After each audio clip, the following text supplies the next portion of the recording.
वफाकी गवर्नमेंट ने 3 दिन पहले ऐलान किया है कि 10 अगस्त से सिनेमा और थिएटर खोल दिए गए हैं। अब जो डिप्टी कमिश्नर लाहौर साहब का मतहत अमला है जो थिएटरों की मॉनिटरिंग करता है, और पंजाब आर्ट कौंसिल का मतहत अमला जो ड्रामे को सेंसर करते हैं, उसके मतहत अमले ने ये कहा है कि हम वफाकी गवर्नमेंट के आर्डर नहीं मान सकते।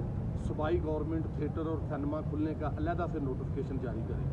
बाकी कारोबारों का अलहदा से नोटिफिकेशन हो गया है, थिएटर और सिनेमा का नोटिफिकेशन नहीं हुआ। मेरी वज़ीर आला पंजाब उस्मान गुलजार साहब से, वज़ीर कानून राजा बशारत साहब से, वज़ीर तजारत मियाँ असलम इकबाल साहब से, पार्लिमानी सेक्रेटरी इतलात व कल्चर नदीम कुरैशी साहब से रिक्वेस्ट है कि बराए मेहरबानी हमारा नोटिफिकेशन कराया जाए, ताकि पूरे पंजाब में जो थिएटरों में रिहर्सल शुरू हो गई है, 10 अगस्त से नए ड्रामे लगने हैं, प्रोड्यूसर्स का नुकसान ना हो, फनकारों का नुकसान ना हो।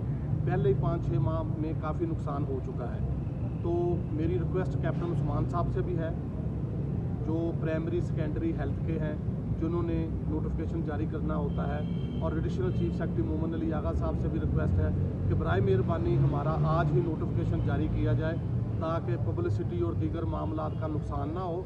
और वफाकी गवर्नमेंट के जो आर्डर हैं, जो उन्होंने अनाउंस किया है कि 10 अगस्त को थिएटर सिनेमा खुलेंगे, वो 10 अगस्त से सिनेमा थिएटर जो है वो अपना काम शुरू कर सकें। बहुत शुक्रिया।